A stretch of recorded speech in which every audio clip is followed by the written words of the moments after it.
వైఎస్ఆర్ కాంగ్రెస్ పార్టీకి భారీ ఆధిక్యత ఇచ్చే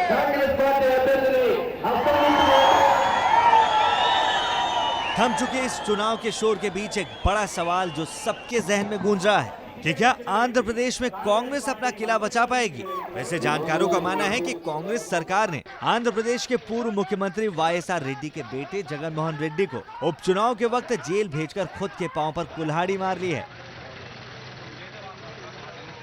जब से जगन गिरफ्तार हुए हैं, उनकी मां बैठ गई अनशन पे थोड़ी देर के लिए, फिर उनको जबरन उठाया गया। लेकिन कहीं ना कहीं वाईएसआर चूँकि एक कद्दावर नेता थे आंध्र प्रदेश और आंध्र प्रदेश कांग्रेस के, और उनके सुपुत्र और उनके पत्नी और उनके बच्चों के साथ जिस तरह से एक तरह से जो भी दिखाया गया कानून व्यवस्था के नाम पर, तो जाहिर सी बात है कि इमोशनल फैक्टर तो है ही लोगों का। खास बात है कि आंध्र प्रदेश में हुए उपचुनाव में लड़ाई कमोबेश कांग्रेस बनाम कांग्रेस ही रही, क्योंकि जिन 18 विधानसभा सीटों पर चुनाव हुए उनमें से 16 सीटों पर 2009 में कांग्रेस के ही विधायक जीते थे। 2 सीट प्रजा राज्य पार्टी के पास थी, जिनमें से एक चिरंजीवी की सीट थी और दूसरे विधायक ने जगन मोहन का समर्थन किया था। जाहिर है कि ऐसे में अगर नतीजा कांग्रेस के खिलाफ आता है तो आंध्र प्रदेश से दिल्ली तक खतरे की घंटी बज जाएगी। ये बात ठीक है कि आज शायद सरकार पे इतना सीधा कोई बहुत ज़्यादा खतरा तो नहीं है हाल फिलहाल में, लेकिन आगे चल के ज़रूर वहाँ की कांग्रेस की सरकार और कांग्रेस के नेतृत्व पे एक खतरा और सवालिया निशान खड़ा हो जाएगा। और साथ ही साथ अगर हम देखें 2014 में जो लोकसभा के चुनाव आने हैं, इस पर बहुत गहरा असर पड़ेगा।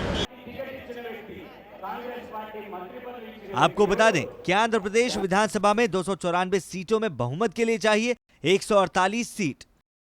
जबकि कांग्रेस ने 2009 में 158 सीटें जीती थी, जिनमें से 16 जगन मोहन समर्थक विधायकों के निलंबन के बाद कांग्रेस को प्रजा राज्यम के 17 विधायकों का साथ मिल चुका है। लेकिन अगर इस उपचुनाव में जगन मोहन रेड्डी समर्थक सभी विधायक अपनी सीटें बचाए रखने में कामयाब होते हैं तो 2014 के आम चुनाव में कांग्रेस को आंध्र प्रदेश से बड़ा झटका लग सकता है, क्योंकि 2009 के चुनाव में कांग्रेस को आंध्र प्रदेश में 42 में से 32 सीटें मिली थी, जबकि 2004 में आंध्र प्रदेश में कांग्रेस की 29 सीटें थीं। जाहिर है कि वाईएसआर राजशेखर रेड्डी ने केंद्र में कांग्रेस का हाथ मजबूत करने में अहम भूमिका निभाई थी। ऐसे में अगर इस उपचुनाव में जगन मोहन के समर्थक विधायक अपनी सीटें बचा लेते हैं तो इसका असर न सिर्फ आंध्र प्रदेश में कांग्रेस के खिलाफ माहौल बनाने पर पड़ेगा, बल्कि 2014 के आम चुनाव में भी कांग्रेस को सत्ता तक पहुंचने में अब तक मिलती रही आंध्र प्रदेश की मजबूत मदद से हाथ धोना पड़ सकता है।